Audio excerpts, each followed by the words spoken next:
আসসালামু আলাইকুম প্রিয় ভাই ও বোনেরা সবাই কেমন আছেন? আশা করি আল্লাহর রহমতে সবাই অনেক ভালো আছেন। আমিও আলহামদুলিল্লাহ ভালো আছি। তো টিকিট দেখেই বুঝতে পারছেন আর ব্যাগ গোছানো হয়ে গেছে। আমি একটু গ্রামের বাড়িতে যাব। এই তো টিকিট কাটা হয়ে গেছে। হঠাৎই সিদ্ধান্ত হয়েছে যে আমি আগামীকাল বাড়িতে যাব। তো হুটহাট করে ব্যাগটা গুছিয়ে নিয়েছি। আর বর যে টিকিট করে নিয়ে এসেছে। তো বরের জন্য আমি কিছু রান্না বান্না করে রেখে যাব। তো তাড়াহুড়া করে আমি রান্নাটা করে নিচ্ছি। এই যে এখানে আমি একটু খাসির মাংস রান্না করব, মানে ১ কেজির একটু কম আছে মাংসটা। তো খাসির মাংসটা আগেই ভিজিয়ে দিয়েছিলাম। খাসির মাংস রান্না করব। এখানে একটা সবজি রান্না করব ফুলকপি, গাজর, আলু দিয়ে। সাথে একটা মুরগির রোস্ট করব। মানে এগুলো রান্নার জন্য যা যা উপকরণ লাগে সেগুলো আমি রেডি করে নিয়েছি। তাছাড়াও আমি আরও অনেক কিছু রান্না করব। যেহেতু আমি বাড়িতে একাই যাব, বর যাবে না, তার জন্য আর কি কিছু কিছু রান্না করে রেখে যাচ্ছি। সে হয়তো আমাকে আনতে যাইতে পারে, আবার নাও যাইতে পারে। না গেলে আমাকে আবার একাই ব্যাক করা লাগবে।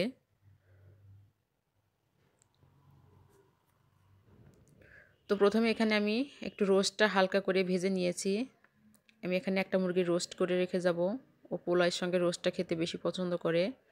আর রোস্টের জন্য এই যে আমি মশলাটাও কষিয়ে নিয়েছি। আমি আজকে ঝাল রোস্ট করব, এই জন্য একটু ঝালের গুঁড়া দিয়েছি, তাই লাল লাল দেখাচ্ছে। রোস্টটা দেওয়া হয়ে গেছে। তার মধ্যে আমি কিছু কাঁচা কাঁচামরিচ এবং পেঁয়াজ বেরেস্তা দিয়ে দিচ্ছি। সব উপকরণগুলোই দেওয়া হয়ে গেছে। এখন আমি ঢাকনা দিয়ে 15 থেকে 20 মিনিট লো আছে এটাকে রেখে রান্না করে নিব। তো রোস্টটা রান্না করে নামিয়ে নিয়েছি। আর এখন আমি খাসির মাংসটা রান্না করে নিব। খাসির মাংসটার জন্য আমি সব রকমের মশলা দিয়ে মানে মাংসের মশলাটা কষিয়ে নিয়েছি। যেহেতু আমি অল্প অল্প করে দেখাচ্ছি, এজন্য আর আমি সেভাবে প্রপারলি কোনো রেসিপি শেয়ার করি নাই, তাড়াহুড়ার মধ্যে রান্নাটা করেছি। তো এখন আমি খাসির মাংসটা দিয়ে মাংসটা কষিয়ে নিচ্ছি।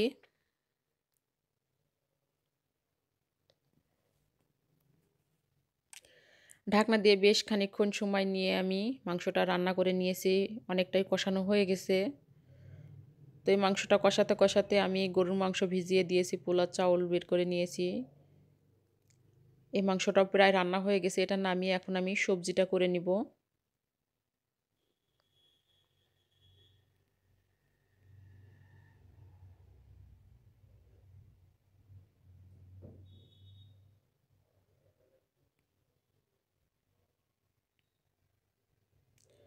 মাশাআল্লাহ, এই তো দেখুন আমার সবজিটাও প্রায় রান্না হয়ে গেছে। এখানে আমি পাঁচফোড়ন ফোড়নে দিয়েই সবজিটা রান্না করেছি। আর এভাবে সবজিটা রান্না করলে আমরা দুজনেই অনেক পছন্দ করি।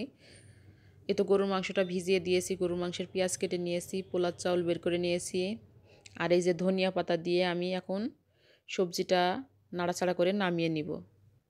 সবজির ভিতরে ধনিয়া পাতা এবং পাঁচফোড়ন দিলে কিন্তু টেস্টটা ভালো আসে। এই তো খাসির মাংসটা আমি অন্য একটা পাতিলে নামিয়ে নিয়েছি। মাংসগুলো রান্না করে আমি পাতিলে পাতিলে রেখে যাব, যাতে করে আমার বর গরম করে ওটা খাইতে পারে। এ তো গরুর মাংসগুলো ধুয়ে সুন্দরভাবে পরিষ্কার করে নিয়েছি। এখন গরুর মাংসের মশলাটাও কষানো হয়ে গেছে। এ তো একটু খুন্তি দিয়ে নাড়িয়ে চাড়িয়ে মাংসগুলো এর ভিতর দিয়ে আবারও রান্না করে নিব। তো মশলার মধ্যে আমি মাংসগুলোকে দিয়ে দিলাম। এখন আমি নাড়াচাড়া করে বেশ ভালো সময় ধরে এটাকে কষিয়ে নিব।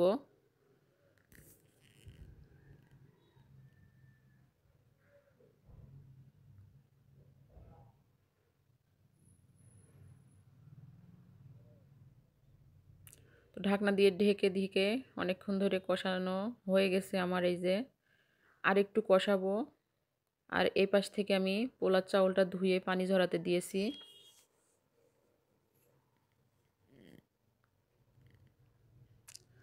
তো মাংসটা কষানোর পরে আমি সিদ্ধ হওয়ার জন্য পানি দিয়ে পাশের চুলায় মাংসটা দিয়ে দিয়েছি। আর আরেক চুলায় আমি এখন পোলাওটা রান্না করে নিব। পোলাও রান্নার জন্য আমি তেল, পেঁয়াজ, এলাচ, দারচিনি, তেজপাতা দিয়ে পেঁয়াজটাকে ভেজে নিচ্ছি। এখন আমি চাউলগুলো দিয়ে চাউলগুলোও ভেজে নিচ্ছি। তো চাউলগুলো ভাজা হয়ে গেছে। এখন আমি চাউলের অনুপাতে পানি দিয়ে পোলাওটা রান্না করে নিব। মাশাআল্লাহ, দেখুন গরুর মাংসটা আমার রান্না করা হয়ে গেছে। আর ওপাশ থেকে পোলাওটাও রান্না করা হয়ে গেছে।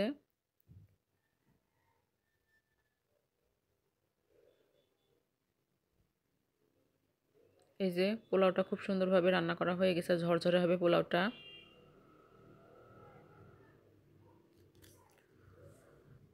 তো সব রান্নাগুলো হয়ে গেছে, আমি টেবিলে নিয়ে এসে চলে এসেছি। এখন আমরা দুপুরে একটু খাওয়া দাওয়া করব, আর সবগুলা বক্স করে করে বরের জন্য রেখে দিয়ে একটু বাহিরে যাব। বর বলতেছে যেহেতু তুমি কয়েকদিন থাকবে না, চলো আমরা বাহির থেকে একটু ঘুরে আসি।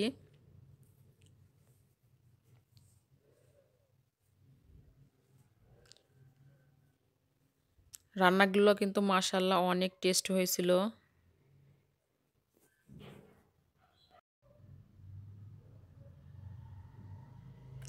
আমি সাথে আরও সবজি রান্না করে মানে শাক রান্না করেছি, সেগুলো ফ্রিজে উঠিয়ে দিয়েছি।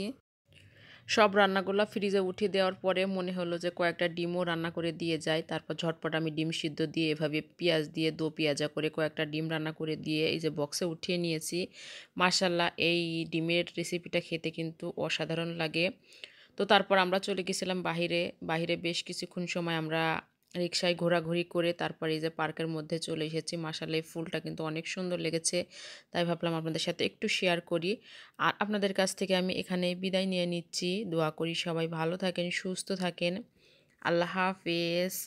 আসসালামু আলাইকুম ওয়া রাহমাতুল্লাহি ওয়া বারাকাতুহু।